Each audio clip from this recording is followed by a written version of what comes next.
राधे राधे। मेरा आपकी कृपा से सभी काम ही हो रहा है। प्रभु आपकी कृपा से सभी काम ही हो रहा है। करते हो तुम कन्हैया, मेरा नाम ही हो रहा है। प्रभु आपकी कृपा से सभी काम ही हो रहा है। प्रभु आपकी कृपा से सभी काम ही हो रहा है। करते हो तुम कन्हैया, मेरा नाम ही हो रहा है। प्रभु आपकी कृपा से सभी काम ही हो रहा है। प्रभु आपकी कृपा से सभी काम ही हो रहा है। आज कोविड-19 का जो समय चल रहा है उसको देखते हुए मैं अपने सभी माताओं पिताओं व बहनों भाइयों सबसे यही कहूँगी कि अपने बच्चों को अपने पास रखें और उन्हें बस संस्कार दें। कुछ दें या ना दें, बस संस्कार जरूर दीजिएगा। आज मैं एक बुजुर्ग माता पिता के बारे में आज आपके सामने चर्चा करना चाहती हूँ और आप बहुत अच्छे से उस बात पर विचार विमर्श कर सकते हैं। और आज का टाइम जो बच्चों को आज कोई कनाडा भेजता है, कोई अमेरिका भेजता है, तो हम आपसे यही रिक्वेस्ट करना चाहेंगे कि अपने बच्चों को बस अपने पास रखें और बस संस्कार दीजिएगा। आज हमारे भारत को और हमारे माता पिता को सिर्फ संस्कार की आवश्यकता है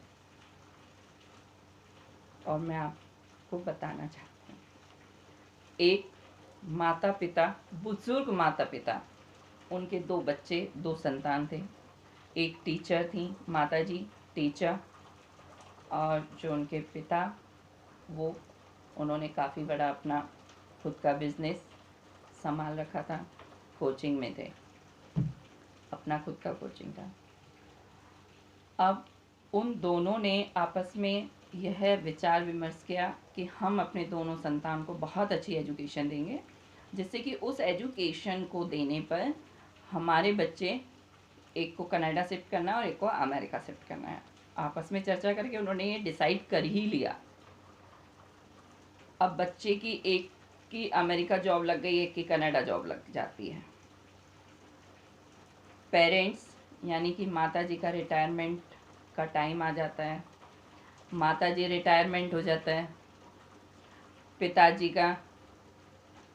पिताजी अपने कोचिंग में रहते हैं, लेकिन दोनों बुजुर्ग हो जाते हैं। बुजुर्ग होने की वजह से फिर वो एक दिन अपने बच्चों को फ़ोन करते हैं कि अरे भाई, हमारे बच्चे तो अच्छे एजुकेशन है उनके पास, तो क्यों ना, बच्चे तो यहाँ पर भी आकर के वो जॉब कर सकते हैं, तो बेटर होगा कि हम अपने बच्चों को एक बार फ़ोन करें और उनसे कहें। तो पिता ने कहा कि पहले आप फ़ोन करो। तो माता जी ने कहा कि नहीं नहीं, आप पहले आप फ़ोन कीजिए। तो पिताजी ने कहा नहीं, आप फ़ोन करो, चलो पहले बड़े बेटे को फ़ोन करते हैं। तो माता जी ने पहले बड़े बेटे को फ़ोन लगाया, चलो अमेरिका वाले को करते हैं।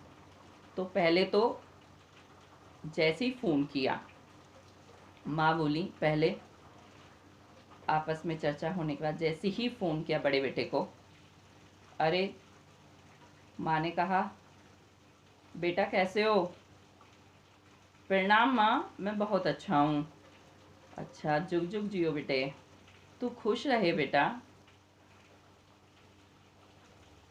बेटा, अब हमारे पास पैसा बहुत है, मकान है, पैसा बहुत है, हमारा मन है कि तुम हमारे पास आ जाओ, हमारे पास आओ। जो पैसा अमेरिका में है वो भारत में नहीं, भारत में भी आपको मिल जाएगा। आप यहाँ आकर के अपनी, पढ़े लिखे हो, यहाँ आकर के आप अपनी जॉब कर सकते हो। नहीं नहीं माँ, आप नहीं समझती, जो पैसा अमेरिका में है वो भारत में, इंडिया में नहीं है। ये बड़े बेटे के शब्द हैं अमेरिका वाले के। तो माँ ने कहा मेरा बड़ा बेटा तो हाथों से गया, चलो अब छोटे बेटे को फ़ोन करते हैं। तो उन्होंने फिर अपने छोटे बेटे को फ़ोन किया। हाँ माँ, चरण छूता हूँ बेटा, अब हम बूढ़े हो गए हैं, अब हम ये चाहते हैं कि साथ में बच्चों के साथ गुजारें, जो भी समय है अब हम अपने बच्चों के साथ गुजारें, एक साथ रहेंगे। पर छोटा तो और महान निकला। माँ, तू अब कोई काम नहीं करेगी? नहीं नहीं बेटा, ऐसी कोई बात नहीं है, लेकिन मैं आप बच्चों के साथ रहना चाहती हूँ। मैं एक नौकर रखता हूँ माँ, मैं आपके लिए एक नौकर रखता हूँ, झाड़ू बुहारी करेगा, तुम्हारा खाना बनाएगा, तुम्हें रोटी सेक कर देगा। यहाँ तो माँ इंडिया में हमें इतनी सैलरी ही नहीं मिल पाएगी। हमारे अमेरिका में 1.5 लाख रुपया मिलता है, पर माँ इंडिया में नहीं मिलेगा, कोई नहीं दे पाएगा। तू नहीं समझती माँ, तू नहीं समझती इन बातों को, तू नहीं समझती इन बातों को। लेकिन मतलब कि बेटा समझ पा रहा है कि तू माँ के भाषा को समझ रहा है, कि तू माँ की भाषा को समझ पा रहा है। दोनों बहुत रोए, पिता भी रोए और माता भी रोई। गलती कहाँ हुई? दोनों ने विचार विमर्श किया कि गलती कहाँ हुई। धन कमाना सिखाया, परंतु भावनाओं का और जज्बातों का आदर करना नहीं सिखाया। प्रेम क्या होता है, संस्कृति क्या होती है, संस्कार क्या होते हैं, इन्होंने पैसे को महत्व दिया, पर संस्कार और भावनाओं को समझना नहीं सिखाया। गलती यहाँ हुई। अब आगे का जो समय आता है, 10-10 दिन हो जाते हैं, बच्चे फ़ोन ही नहीं करते हैं कि हमारे माता पिता कैसे हैं। Busy life. जैसे ही पेरेंट्स फ़ोन करते हैं, हाँ माँ मैं बिजी हूँ, हाँ माँ मैं बिजी हूँ, आपको फ़ोन करता हूँ, फ़ोन ही नहीं आता है। माँ मैं मीटिंग में हूँ, बेटा 2 मिनट खुश होकर बात कर लेता है तो माँ खुश हो जाती है, कलेजा भर जाता है, माँ का कलेजा भर जाता है सिर्फ बेटा और बहू के 2 बात करने से। वो 2 मिनट भी नहीं होते, रोते हैं। माँ को टेंशन हो गई कि दोनों काम आने वाले हैं नहीं, तो अधिक टेंशन से माँ को पैरालाइसिस हो गया, यानी कि उनको फालिस हो गया। दोनों रोते हैं, दोनों को टेंशन होती है, लेकिन माँ अपने दिमाग पर इस बात को ले गई कि आने वाले समय में आज हमारे पास कोई नहीं है, तो उस टेंशन के कारण पैरालाइसिस माँ को। माँ के अंग जकड़ गए। बाप ने फ़ोन किया, बेटा फालिस मार गया है तुम्हारी माँ को, तुम आ जाओ। बेटा बोले, पिताजी मैं अभी आ नहीं पाऊँगा, मेरे पास काम बहुत है। अब क्या था, सब उसका सारा कार्य मलमूत्र, नहलाना, खिलाना, वस्त्र पहनाना आदि सभी कार्य उसके पति ही अपनी पत्नी के करते। पत्नी संकोच करती है कि मैं सेवा करा रही हूँ, बोल भी नहीं पाती हूँ, मैं सेवा करा रही हूँ और बोल भी नहीं पाती हूँ, आशीर्वाद भी नहीं दे पाती। ये दोनों लोग याद करके सो जाते हैं और बेटे का फोन आता है, कान पर लगाते हैं माँ, पर माँ बोल नहीं पाती, आशीर्वाद भी नहीं दे पाती। क्या फायदा ऐसे अमेरिका और कनाडा में पढ़ाकर भेजने का? ऐसे बच्चों का क्या फायदा कनाडा और अमेरिका भेजने का? एक दिन क्या हुआ, ये दोनों शाम को सेवा करी पति ने और सो गए। और फिर उसके थोड़ी देर बाद ही दोनों शाम को लेटने के बाद फ़ोन आता है। डिब्बे वाला फ़ोन था, छोटा सा एक डिब्बे वाला फ़ोन हुआ करता था, तो उस डिब्बे वाले फ़ोन से बात होती थी और अपने पास ही रख लेते थे कि कभी बहू बेटों का फ़ोन आ जाए। लेकिन रात्रि में 2 बजे करीब उसके पति को साइलेंट अटैक आ गया। जो सेवा करते थे, साइलेंट अटैक आ गया। उस अटैक के कारण वो कुछ कह नहीं सके और ना ये कह सके कि मैं मर रहा हूँ। पर सुबह 5 बजे रोजाना जगते और जब उनकी पत्नी ने देखा कि टाइम 6:30 हो रहा है,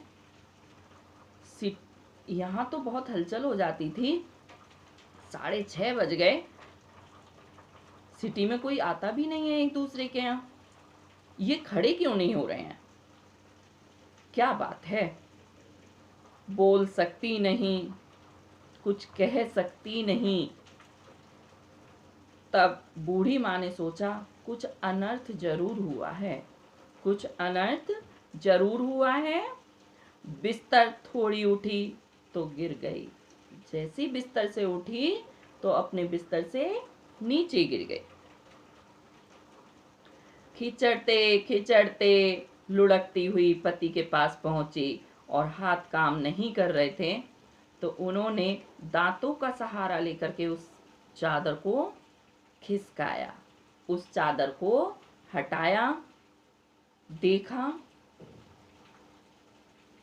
तो स्वर्गवासी हो चुका है कि अरे वो स्वर्गवासी हो चुका है। औलाद विदेशों में थी, कनाडा और अमेरिका। आज आप देख रहे हैं वहाँ की हालत। डिब्बा ऊपर रखा है, भगवान हम जैसी बुद्धि और औलाद किसी को ना दे। हे भगवान, हम जैसी बुद्धि और औलाद किसी को ना दे, किसी को ना दे। संस्कार नहीं दिए, टेबल हिलाया, बहुत टेबल हिलाया तो डिब्बा गिर गया, टेबल हिलाया तो डिब्बा गिर गया। जैसे डिब्बा नीचे गिरा तो उसमें रिडायल में जो नंबर पड़ा हुआ होता है, पहले वो डिब्बे वाले जैसे फोन होते तो उसमें रिडायल में नंबर पड़ा होता था, लेकिन ये नहीं पता चल पाता था। आज तो मोबाइल में पता चल जाता है कि कौन सा नंबर आया है, उसमें तो नंबर भी नहीं पता चलता था।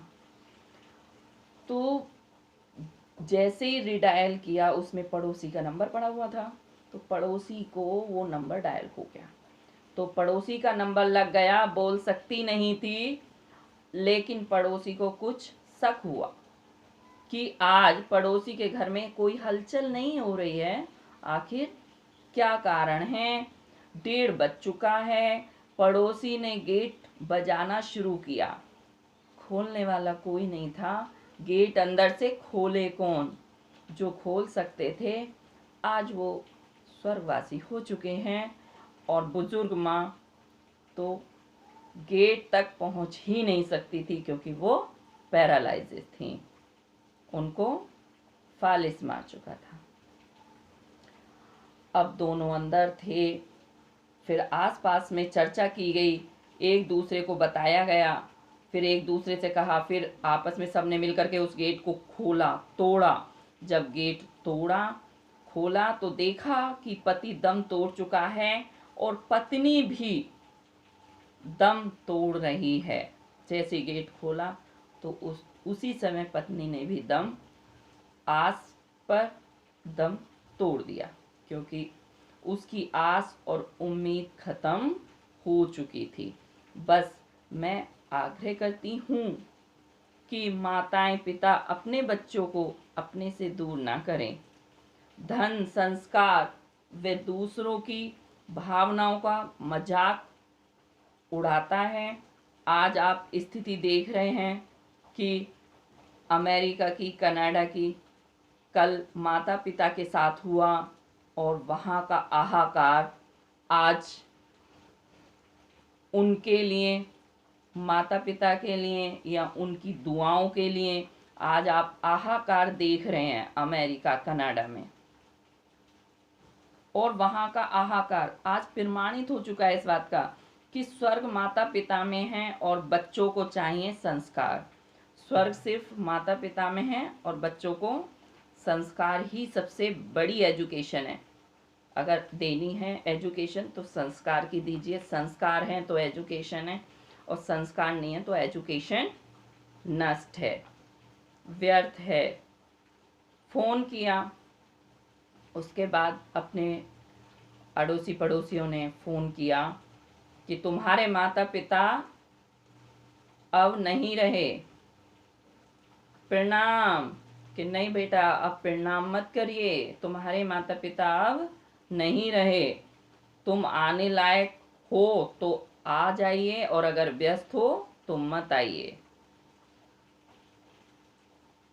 हम इनको ले जाते हैं, या आप आना चाहते हो? तो बोले अगर आप आओगे तो ठीक है, मर तो वो उसी दिन गए थे जिस दिन तुम लोग यहाँ आने के लिए मना कर दिया था, और आज वो बिल्कुल मर चुके हैं, जो कि आज आप उनको देख नहीं सकते हो। तो पड़ोसियों ने उनका दाह संस्कार किया, और आज उस कोरोना ने सबको सबक सिखा दिया कि कम खाएं, गम खाएं, पर बच्चों को संस्कारवान बनाएं, धनवान नहीं। आज कोरोना ने, आज कोविड ने 19 ने ये सिखाया है कि हम बच्चों को संस्कारवान बनाएं, धनवान नहीं। कम खाएं, गम खाएं, पर बच्चों को संस्कारवान बनाएं। माता पिता के चरणों में, माता पिता के चरणों में ही स्वर्ग है। जिंदगी में सेवा भाव जरूर करें, धन से नहीं तो हाथों से सेवा करें, भाव से, भावनाओं से करें, सेवा जरूर करें। एक ये जिंदगी का एक सबसे बड़ा धर्म है, सेवा जरूर करें।